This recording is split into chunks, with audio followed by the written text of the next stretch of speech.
Bismillahirrahmanirrahim. Assalamualaikum warahmatullahi wabarakatuh. Perkenalkan teman-teman, nama saya Reval dari jurusan Agribisnis semester 5. Dan di kesempatan kali ini saya akan sedikit menjelaskan tentang materi dari mata kuliah Manajemen Tata Niaga Pertanian, yaitu pada pertemuan 10 materi tentang tujuan bidang pemasaran, struktur perilaku organisasi. Adapun yang dapat saya sampaikan pada materi kali ini sebagai berikut. Baiklah teman-teman, pada materi tujuan bidang pemasaran struktur perilaku organisasi, pertama-tama kita membahas proses manajemen pemasaran. Di proses manajemen pemasaran menurut Philip Kotler tahun 1994, yang pertama adalah menganalisis pasar. Yang kedua, meneliti dan memilih pasar sasaran. Yang ketiga, merancang strategi pemasaran. Yang keempat, merencanakan program pemasaran. Dan yang terakhir, mengorganisir, melaksanakan, dan mengawasi usaha pemasaran. Dan yang kedua, proses manajemen pemasaran menurut Amsterdam, Collins, G, dan Graham Clark tahun 1996. Proses manajemen pemasaran itu terbagi menjadi yang pertama, analisa pasar, kedua, segmentasi pasar, ketiga, penempatan pasar, keempat, bauran pemasaran, dan yang terakhir, penentuan kepuasan pelanggan. Nah, pada materi kali ini kita akan membahas dari sisi Amsterdam, Collins, G, dan Graham Clark. Yang pertama yaitu analisa pasar.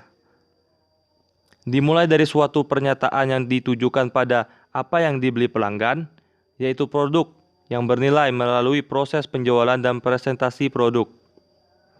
Kesetiaan pelanggan yang terbentuk.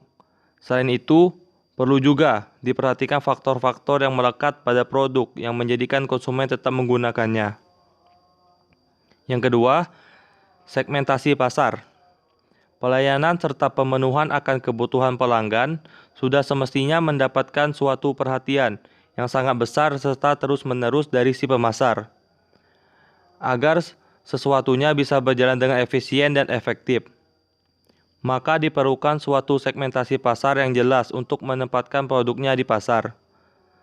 Segmentasi yang dimaksud di sini adalah mengelompokkan pelanggan berdasarkan hal-hal yang melekat pada diri pelanggan. Contohnya, faktor gaya hidup, faktor sosial, tingkat pendidikan, dan lain sebagainya. Yang ketiga, penempatan pasar.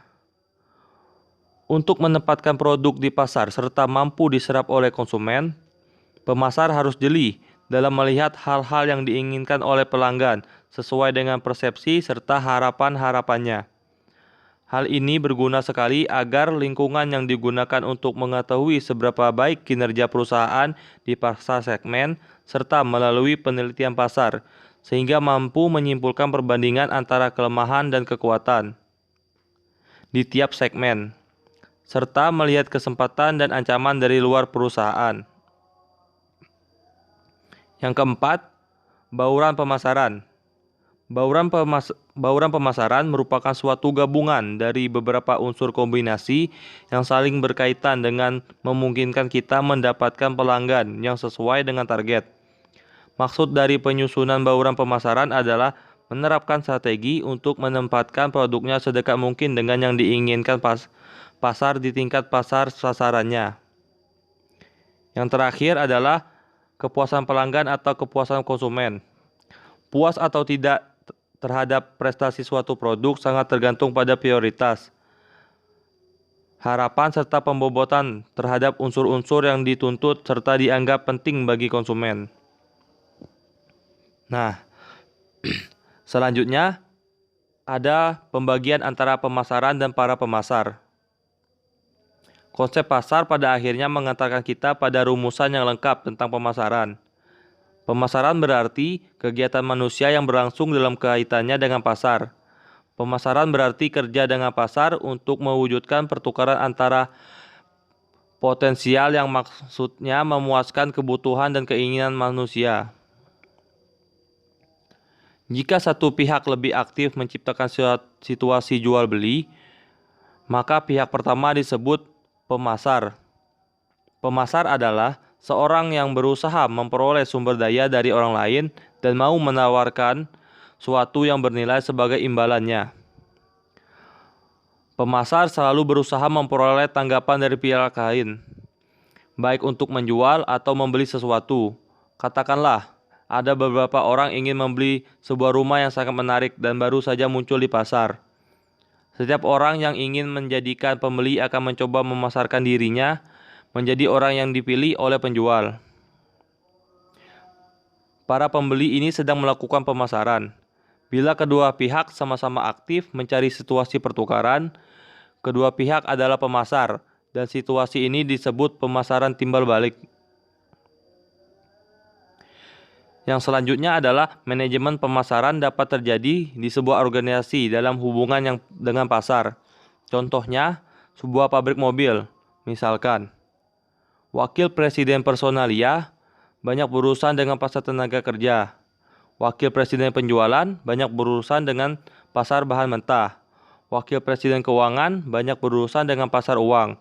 Mereka telah menetapkan sasaran jangka pendek dan mengembangkan strategi untuk mencapai hasil yang memuaskan.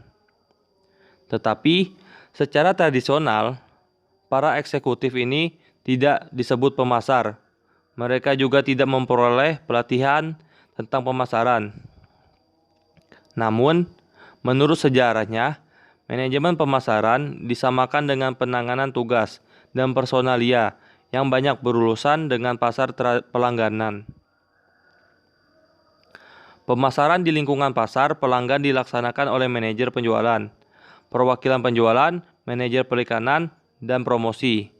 Para peneliti di bidang pemasaran, manajemen, urusan jasa pelanggan, manajer produk, manajer pasar, wakil presiden pemasaran.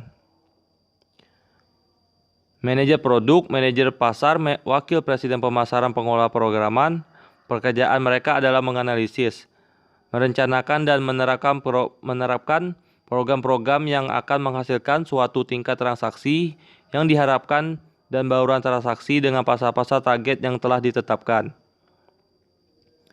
Manajer pemasaran mengelola sebaik-baiknya semua tugas ini dengan melakukan penelitian pemasaran, perencanaan pemasaran, penerapan pemasaran, pengawasan pemasaran. Dalam perencanaan ini, para pemasar harus membuat keputusan tentang pasar target, ciri-ciri khusus pasar, pengembangan produk, penentuan harga, saluran distribusi, distribusi fisik, komunikasi, dan promosi. Itulah teman-teman materi yang telah saya sampaikan. Semoga materi ini bisa bermanfaat bagi teman-teman sekalian, dan bila ada perkataan yang kurang berkenan pada penyampaian materi kali ini, saya mohon maaf, kepada Allah saya mohon ampun. Semoga ilmu ini bisa menjadi berkah buat kita semua. Akhir kata, wassalamualaikum warahmatullahi wabarakatuh.